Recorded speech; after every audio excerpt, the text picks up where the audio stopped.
What's up, everybody? Welcome back to Couple Things with Shawn and Andrew, a podcast all about couples and the things they go through. Today isn't quite about couples because it's a podcast that you guys have requested repeatedly on social media. That's right. We did an episode called Things I Wish I Knew Before Planning a Wedding, and that sparked some more inquiries about what else do you wish you knew.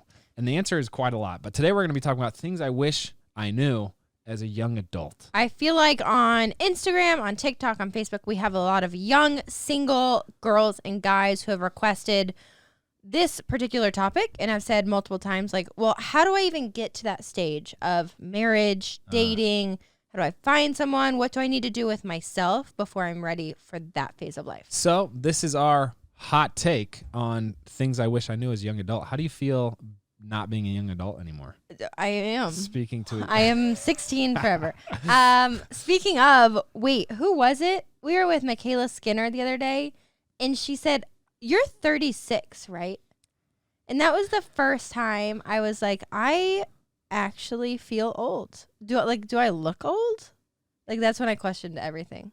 Beauty is in the eye of the beholder, babe. And to me, you are the epitome of beauty. Thank you. So, anyway, Thank you.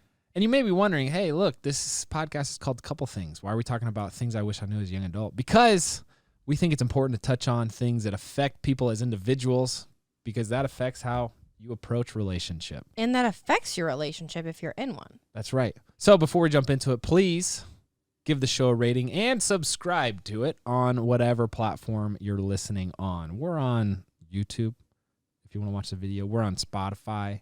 We're on Apple Podcasts. Those are really, I feel like, the main places people listen to us. Yeah. But maybe you're listening to Google Podcasts. We're also there. That's just left field. Maybe you're listening on the TV. I don't know. Anyway, should we just get into it? We should. Let's do it. I also want to say, too, a lot of these things that we have read now are things that we wish we had known as a young adult as well. Yes.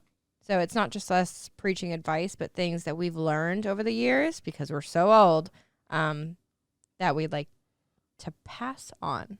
So the first thing that comes to mind yes, for something I wish I knew as a young adult is that you shouldn't compare yourself to others. It's just not worth it. We live in a society where comparison is like truly the thief of joy. Yeah. Yeah. Yeah. And with social media being like at the forefront of everybody's like daily life, it's so easy to get caught up in photoshopped pictures and people who only choose to show perfection. And you constantly have this like impulse to compare yourself to them and be like, why does my life not look like that? Why are they so much more successful? Why do they look so much happier? And you just go down this route of being served up by algorithms everywhere, a false reality. And it's terrifying because it makes you feel like you're not enough or you're doing something wrong. Well, it's so easy to villainize social media, and social media's fault. I actually don't feel that way. People have been comparing themselves since Cain and Abel. Absolutely. You know what I'm saying? But I think social media makes it worse. It makes it easier to compare yourself. Yeah. But here's my thought on this. There's a concept in Christianity, it's the body of Christ, right? Where Shawn has talents and weaknesses that are different than my talents and weaknesses. And I think the more that you think about and understand that concept of like, hey, Shawn Johnson is my role model. I want to be a powerful gymnast like she is. And if I'm not, I'm a failure. Yeah. It's not the right way to approach it. And maybe this is something that I feel like I've really understood the past couple of years, where it's like, I'm good at certain things, which is exciting to realize. I'm also bad at certain things, which sometimes is harder to realize. And keep going. And I just think instead of comparing, like celebrating those strengths and helping those other weaknesses, like it's a better approach. I have an example. I have an analogy. Hit it. But it's a very long one. Okay. Nastia Lucan is my best friend, and we were each other's toughest competitors our entire career. When we were competing, we used to challenge each other, encourage each other, and root for each other so much every single day. I'd be like, holy crap, you just got that skill. Well, now I have to go work harder. And it was like this rivalry that was so fun because we were so proud of each other. And then after the Olympics, we got stuck in this rut of comparing each other. We were like, well, she got that. Why shouldn't I? And we ended up like you said, vilifying each other to where we didn't speak for 8 years. And then all of a sudden a switch flipped in us from you. And you were like, how about you just go back to being friends and rooting for one another? And instead of comparing ourselves anymore, we said, I don't know what went wrong, but I love you, I'm proud of you, and I'm rooting for you. And I just kind of switched my mentality and went back to being so excited for her and vice versa. And it just truly, that comparison side, if you stop comparing and start celebrating, it just works out better in the long run for everybody. Yeah. This is, I mean, it's such an easy trap to fall into, jealousy. But I'm reading a book right now called Mindset for our men's group. And it's all about, like, if you think that, hey, I am a good football player and I'm not a good artist, then that, like, solidifies what you can and cannot do. And that's not really the right way to approach anything. It's more, hey, I am becoming a good football player. I might have had a better head start than if I'm becoming a good artist, and that's where I want to go. But, like, what path are you going down, you know? I feel like we feel very passionately about this one topic. Let's go ahead and, I mean, I feel like we could talk all day about that. But could. First tip is don't compare yourselves. Okay. Because you're great at things. Yes. Next up, being happy with yourself before getting into a relationship is really important. Being happy with yourself. Yes. Being content with who you are. Being, knowing that you are enough by yourself. Knowing you are enough solo and single. And knowing that you aren't going to be fulfilled or made happy by finding a person. So here's a little background. Shawn and I each had relationships before we met each other. And fortunately, those didn't work out. And I feel like the common thread between, at least mine, you might have a different story, all the relationships that I had that didn't work out are I kept trying to morph myself into what that person I was dating wanted me to be. So, like, hey, they wanted me to be a missionary, or they wanted me to be a freaking really good athlete, which I wasn't, unfortunately. Stop. Oh my gosh. But it's like, or they want me to listen to this type of music or live this type of lifestyle. And it's like, it takes time. I feel like this is where people say timing is important, to understand who you are and, like, hey, actually, oh, that's cool. You like this type of music. That's not necessarily my preference, but I do like this type, and that's okay. Understanding that you can like that type of music and I don't have to, or mold myself into having to. So when Shawn and I met each other, it was like, hey, you know what? I'm sick of doing the whole dating or trying to be who you want me to be. And so let's just kind of put it out there. If it doesn't work out, it doesn't work out. Yeah. And I think the root of that too, for both of us and for everybody, is if you are in a relationship trying to morph yourself, trying to change yourself into someone that you think someone wants, then the root of that is you're not confident enough in who you are. And I think at the end of the day, something very, very attractive is someone who's able to stand firm in their beliefs and their passions and be like, you know what? I am so proud that I like Harry Potter. There you go. Whatever it is. And even if you think that's ridiculous and you're maybe going to make fun of me for it or whatever, that's going to tell me a lot about our potential relationship. Because, sorry. Go ahead. Because I think in both Andrew and I's previous relationships, what got so exhausting is, yeah, they were good relationships. But at the end of the day, I was so tired trying to be someone I wasn't. And you can't do that for the rest of your life.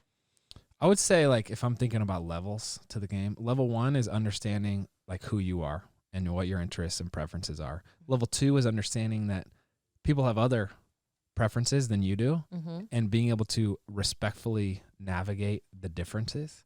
And then level 3 is understanding that actually there is I think a boundary and a limitation to, oh, this is just who I am. Like, you got to own it. Like, there are things, the laziness that you've seen in me over the past 6 years, like, the goal is to have less of those bad qualities, like just unanimously bad qualities, whether it be like whatever, I don't know, just bad things I do, whether I'm like too aggressive, or whether I am too lazy, or whether I take too much. Like You're saying these. I have not said these. I just want to make that clear. Are you saying these are accurate? I was just pulling examples out, but you're saying they're accurate? No. I'm saying they're extreme. No, So but that's why I'm saying they haven't been brought up. There are before. things in you that you shouldn't just like embrace sure. and be like, this is who I am, you know? And there's bad things. For sure. So there is a fine line there, but you have to, at the end of the day, like, if you are unhappy right now, single, and you think finding a person is going to fix that, I think that's where things go wrong. I hate the term happy, but let's continue. All right. Next up is number 3 is learn how to do adult things early. This includes things like filing taxes, paying bills, renting an apartment, buying real estate, etc. This, I will say, you can't really learn this until you do it, you know? And this makes me so frustrated at the education system, because don't be frustrated, babe. I am so frustrated. No, it's okay. You learn so much in school. You learn so many incredible things, and I loved school. But you should be learning all of these things so much earlier in life, so that when you're an adult and you move out and you're living on your own, you don't have to just figure it out. So I would say read books, ask for help, find mentors that can walk you through these major milestones in life. Because it can be very daunting, and it can be very like hard to get through and to understand. So just educate yourself. Truly educate yourself. Yeah, and I a really good way to do that is via experience. Mm-hmm. So like if you get a job, then you'll have to pay taxes on your income, and so you'll kind of understand like, oh, hey, so even though my salary is X, I really only make 8X because of taxes. And then like you realize how to file taxes. And so I just think practicing these things, having someone there to hold your hand through that. Yeah. But let's see. Go ahead. I was gonna say an amazing way to do that too, because we live in an amazing generation of just content. YouTube any question you have. That's a good place to start, to be honest. YouTube it. Write the question. How do I pay taxes? This is the thing. I think it's more of a mindset, because there's so many things that we still are confronted with on a daily basis that we've never, it's a problem we've never seen before. Yeah. But developing the mindset of, hey, this is a problem. I've never seen it before, but I know how to attack a problem and solve a problem. Yeah. So like, hey, this is how you solve taxes. Well, my first step in learning how to solve a new problem is watching a YouTube video about it. And then now I know the lingo. Now I know the rough kind of syllabus itinerary of how this problem gets solved.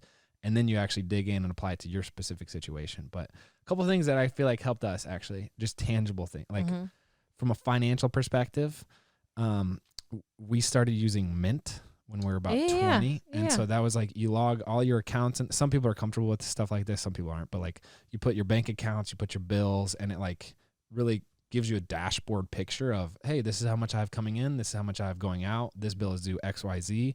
And like, you kind of start getting your legs underneath you. Also, again, people have mixed feelings. Not everybody who listens to Dave Ramsey will like this, but like building credit, whatever that means for you. Yep.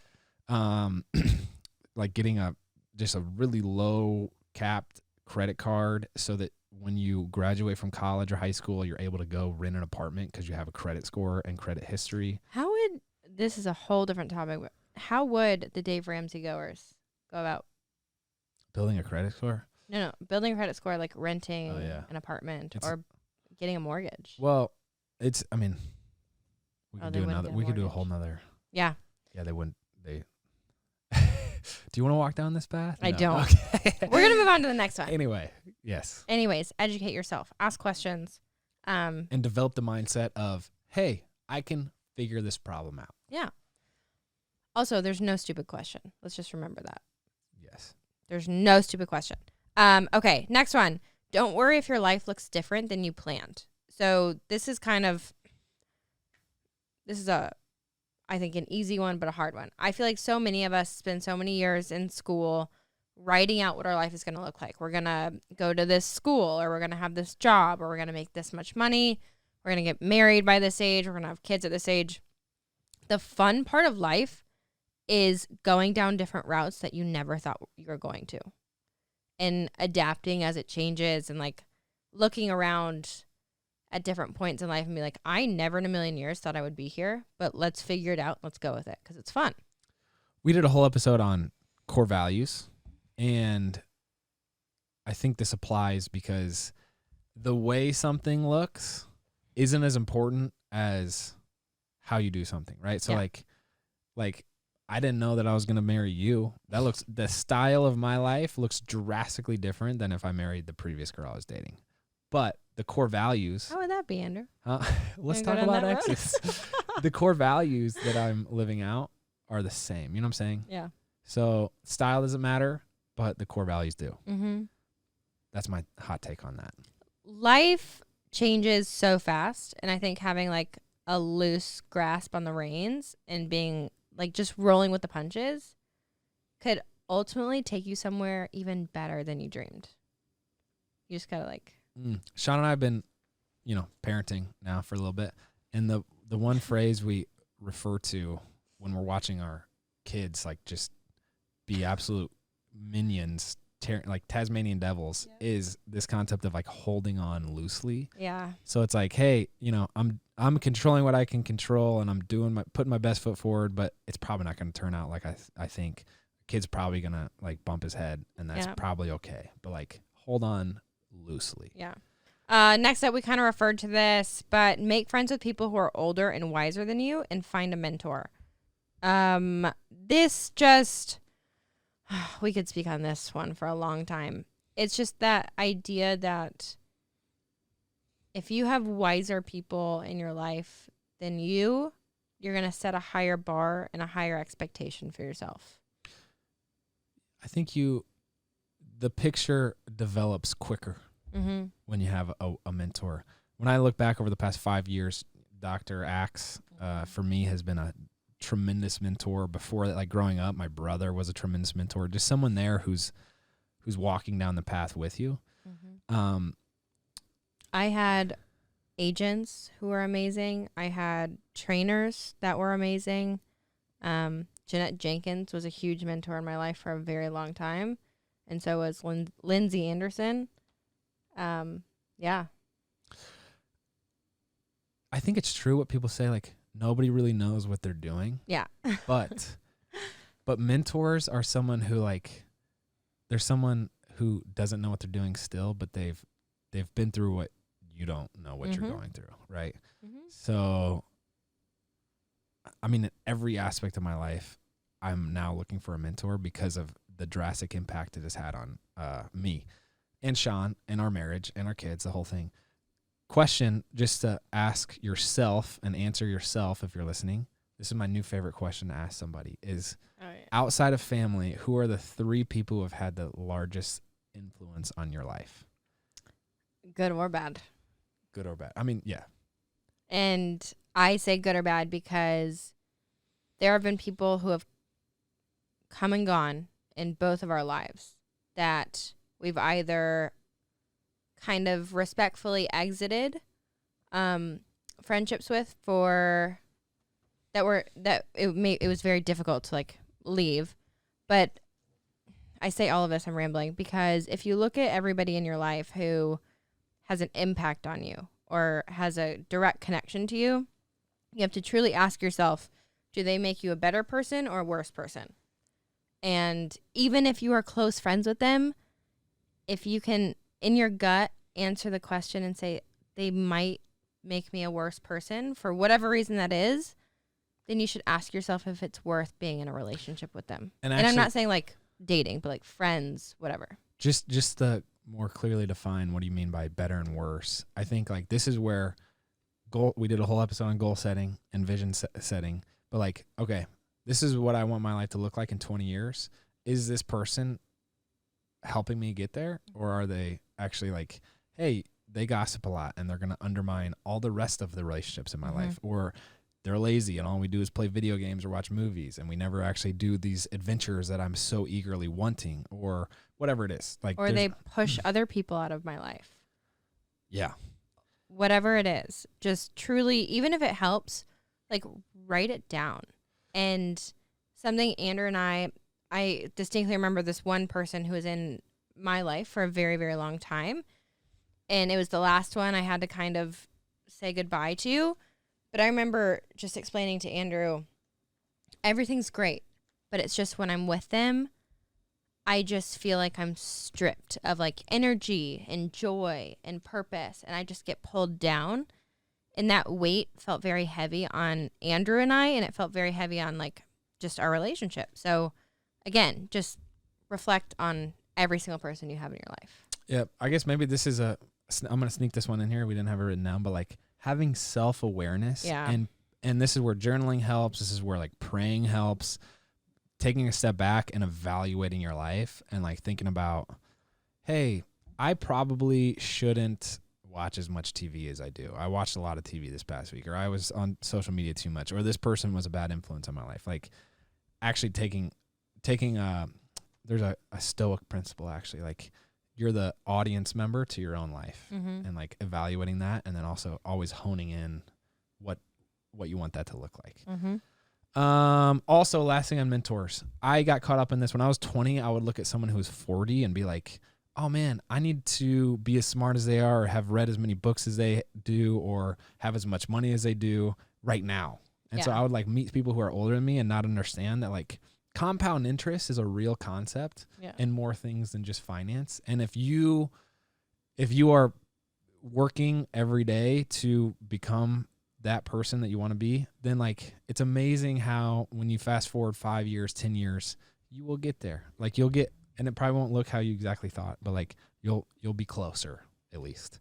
If you're putting in the effort today, your life will look drastically different in 20 years. Time is an amazing tool. Yeah. Next up. This one should be self-explanatory, but we're going to hit it. Focus on how your life feels on the inside and not how it appears on the outside. I have traveled to hundreds of colleges and given lectures to college kids over the years, and I reinforce this one a lot. 99.9% of us put way too much emphasis on how life appears on the outside. What our title is for our job, how much money we make, what we wear, what our house looks like, the appearance of success, when we should be focusing on the inside and saying, do I feel fulfilled? Do I enjoy what I do? Am I happy? Like all of these things. And if those don't go together, then you're doing the wrong thing. Tell the story of your silver medal. I think it was on the floor, right? Yes. That's an entire lecture that takes an hour and a half. Let me summarize it in 2 minutes. At the Olympics, I put so much effort into being an all-around gymnast. That was kind of like my passion with gymnastics. I competed the all-around competition at the Olympics. I gave every inch of my soul. I had a blast, and I came in second. And I had the entire world saying, oh, well, what did you do wrong? The interviews that I had right after I was done, they were like, what did you do wrong? What could you have done better? What do you regret? Are you going to come back to defend this title? How does it feel to lose? All of these like very negative associations to my performance, when internally I felt like I had done the best I had ever done in my entire life. I felt very, very proud. Fast forward, I went and competed on the beam. I did not do my best performance, and I won the gold medal. And all of a sudden I had all of these same interviewers saying, congratulations, you're the best in the world. That was the most perfect routine I've ever seen. And it just kind of taught me this huge life lesson of everybody's opinion is skewed. Like I knew internally that I felt more fulfilled from a silver medal than I did from a gold. And I went on to learn that firsthand in every other aspect of life. I've made more money doing things that I don't enjoy, but I enjoy the things that I do now better. So it's just weighing. You're going to burn out if you don't enjoy it. It's not about the accolades. It's about the character. Yeah.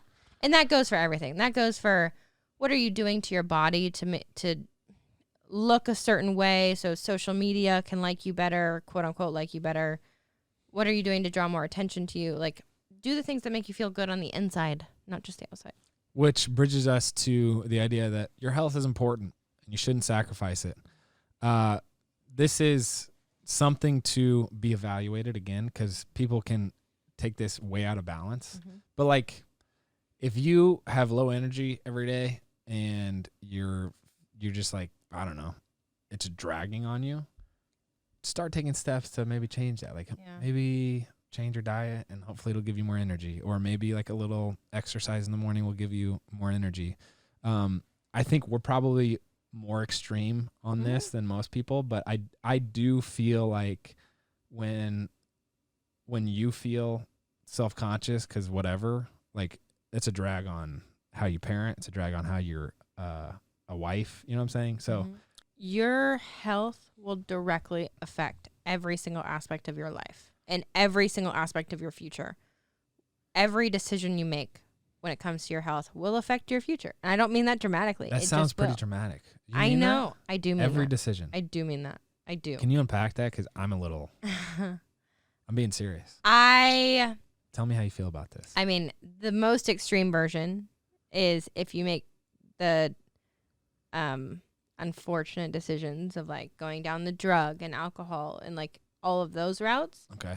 You are paving a path that will affect potentially your kids and how you raise them and your spouse and your education and your jobs, all of that. And then when it comes to just your day-to-day life on a smaller scale of your health, if you're really stressed out, if you are anxious, if you are depressed, if you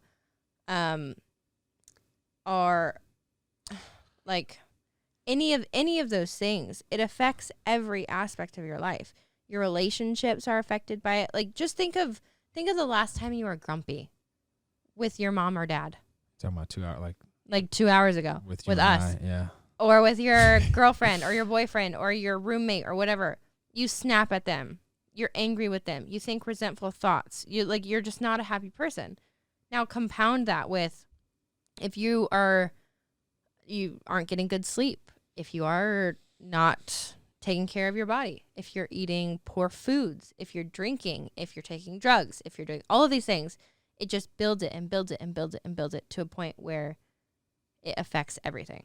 All right. Admittedly, I was just speaking of physical health, but I really appreciate your perspective on maintaining your physical health, your relational health, your spiritual health, your like everything. I appreciate that. Physiological help is in regards to how you treat substances. Shawn and I have had a wild couple months with people in our close circle abusing substances, having addictions, potentially trying to commit suicide, like all of these different things. We've lost friends, and it is. And we've seen people's relationships and their kids be torn apart from things like substances, jobs, high stress situations, alcohol. Like we've seen it firsthand. And this goes back to the body of Christ concept where it's like, man, what a tragedy when someone doesn't fill their potential or their role, because that is a potential contribution to the world that was lost, right? Like, hey, they didn't do what they were best at because they got distracted by drugs, or they didn't do what they were best at because they just didn't have the energy for it. Like you dig yourself in a hole. And I don't know, when I could go on a long tangent about this. I do think I'm becoming more of a hardline, like disciplinarian as far as like, what do you want your life to look like? What are the things you need to do to get you to that point? And then can you do those things on a consistent basis? I'm not like, there's like Jocko Willink and all these like hardcore military guys who are like, wake up at 4 a.m. and do a 2-hour workout and it's like, it doesn't need to be that intense, but can you consistently do the things that you need to do to get you to where you want to go? That's my hot take on it. We could do an entire episode on that. Moving on. Last one. This is, I think, probably the most important one, is if you remember everything that we just said, take all of that lightly and just keep it in the back of your mind. But remember, if you don't know what you're doing in life, if you feel like you're like lost or you feel like you don't know what to do next, that's okay. And that is so normal. Again, going back to college lectures, I remember talking to so many college kids who are like, I don't know what I want to do. And they were so stressed out by that. And that's normal. We don't know what we want to do. But you shouldn't let that prevent you from doing something. Yeah. I read a book when I was 12 called Just Do Something. Yeah. And it's like, dude, you got to just engage. Yeah. It doesn't matter if this is the path you're going to end up walking down career-wise for the next 20 years. Like if this is, it might not be the job you have for the next 20 years, but you should be engaged with it. You should be doing something, because then you'll learn and you'll realize, hey, I really like that aspect. I didn't like this. So just because it's okay to not know what you're doing, and do if you something. feel it, yes, for sure. And to like give you an example, if you are in med school and all of a sudden you're like, this is not for me, I want to drop out. Drop out. Go work at Starbucks. I'm sure it will teach you something. And you'll work at Starbucks until you figure out the next thing to do. I mean, it's just kind of like that mentality of just do something. Just try it. Just do something. You'll learn something from it. Anyway, I hope this was helpful. I feel like we went on several sidecar rants there. If any of these hit home and you want us to further them, let us know. We're also going to be doing several more of these episodes called Things I Wish I Knew blank. Probably things I wish I knew before kids, things I wish I knew, whatever. There's like a million different routes we could take. So let us know what you want to hear in this series next.